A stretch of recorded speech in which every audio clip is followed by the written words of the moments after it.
Hare Krishna. There's a whole mystical dimension of what's happening with this crisis. I mean, in reality, any disease is really just an ease. So it is, there's always that the mental or ethereal cause of any disease.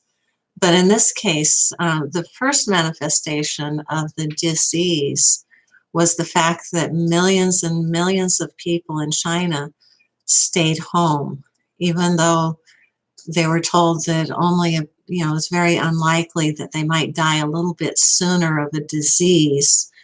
Still, for some reason, they chose for months on end to stay cooped up in their little apartments and not go about their business. So on a mental level, when you have that many people in the world thinking similar thoughts, thinking, I have to stay in because of something that's dangerous outside. And even though they're told that the dangerous thing is really, death is looking at us, but we know that anyway.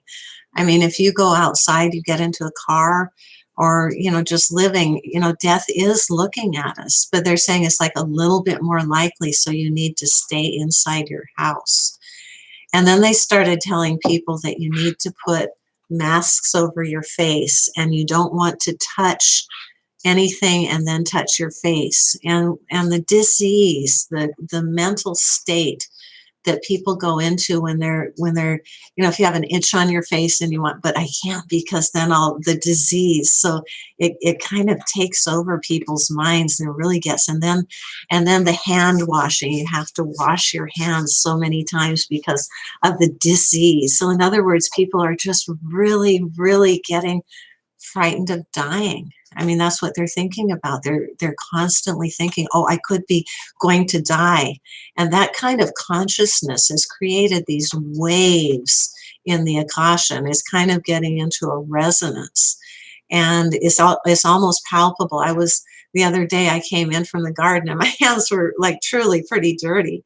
And so as I was washing my hands, I could kind of tap into that all around the world, millions of people washing their hands, not as I was washing my hands to clean them, but washing their hands in fear. And I could just see that, all of that energy for, basically a negative purpose at the same time will free up a similar amount of energy so that if at that point we remember Krishna and we say his name, Hare Krishna, or get your japa beads and just, chant and really focus on hearing the name of Krishna. And you can tap into the resonancy of people washing their hands and afraid to touch their face.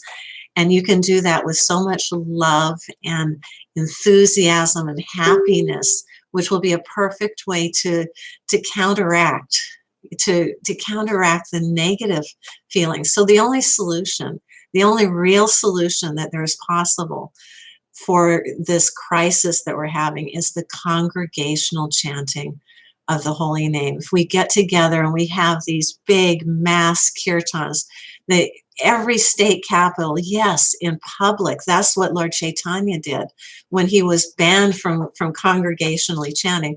The solution, if it is a disease or if it's just a mental disease, either way, the solution is to reconnect with Krishna. And right now, because the demons have proclaimed so much of their power, we similarly have the right to take a similar amount of power.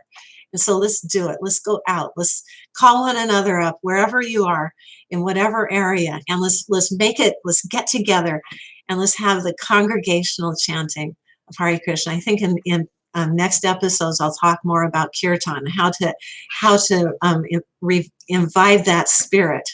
So Hare Krishna, and let's get chanting.